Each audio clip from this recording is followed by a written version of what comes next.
Well, I've got to tell you that when I presented the vision, we showed the plans to the church, I got all excited about it, as I like to do. And to this day, I have to be honest, it is the worst offering I've ever received in my life.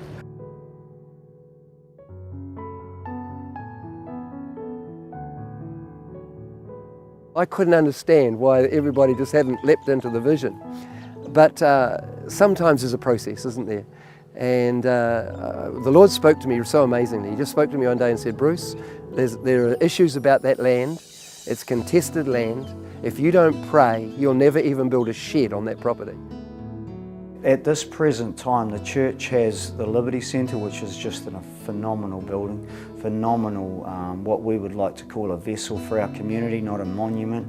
We have Bethel House, which is a men's ministry home, and we have the property next door to Bethel House. The church at some stage made a decision to make an investment with Liberty Trust, and probably at that time not even knowing what the funds would be used for, but at least the funds were available when this kind of ministry wanted to be set up. We prayed about it so much. So I think we had prayer and fasting, we had nights of prayer. We had, I think, 2 weeks from the day we heard about it till the day of the auction.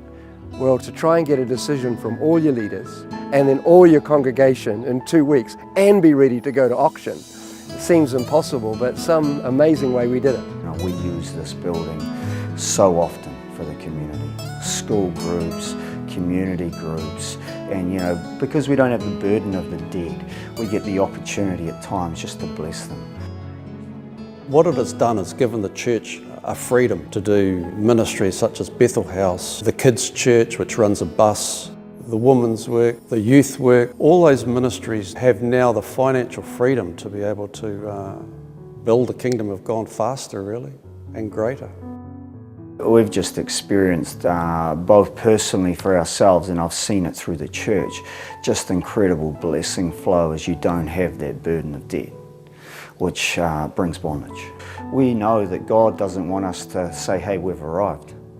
As I say, it allows us to have a progressive vision. He is always wanting to extend us. We continue to sow, not just for ourselves, but for the future, for another generation, that we would leave a legacy, that we would actually create a ceiling that would be the next generation's floor.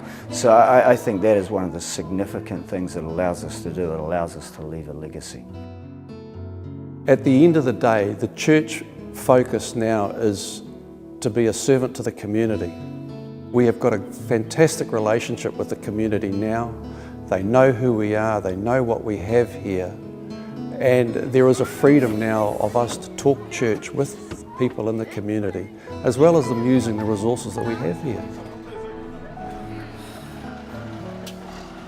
Bethel House had a huge impact on my life. Late 2004, I was sort of in a place where I'd lost everything. Just got the opportunity to come and stay here. I stayed here for about 18 months. Reconciled to God, reconciled to my family, and really just put everything back in perspective and prioritised my life for me. The impact that can have on your community, having a safe home for kids, families, men to live in with supervision and with support and love.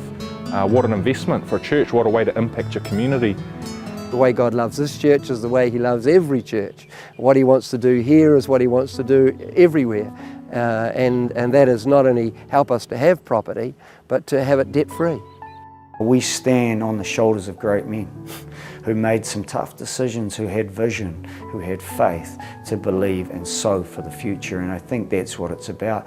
Sometimes we can look right here, right now, but we've got to think beyond. That's what we've experienced, and that's what we want to continue to leave here. We've used Liberty Trust as a tool. I think God would want us to do that. God set Liberty Trust up. It's a God idea, not a man's idea, and so we as a church need to use it. Use God's idea. First you invest, and then when the opportunities come up or you feel like God's prompting you to start a ministry, you've got the available funding there.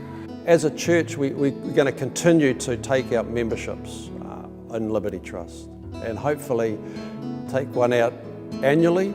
So every year we will have an interest-free mortgage and then have to decide what are we going to do with it, where we're going to put it, who we're going to give it to.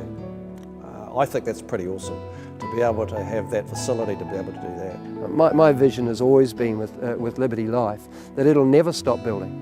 There's always something else that we want to build. There's always something else great that we want to do.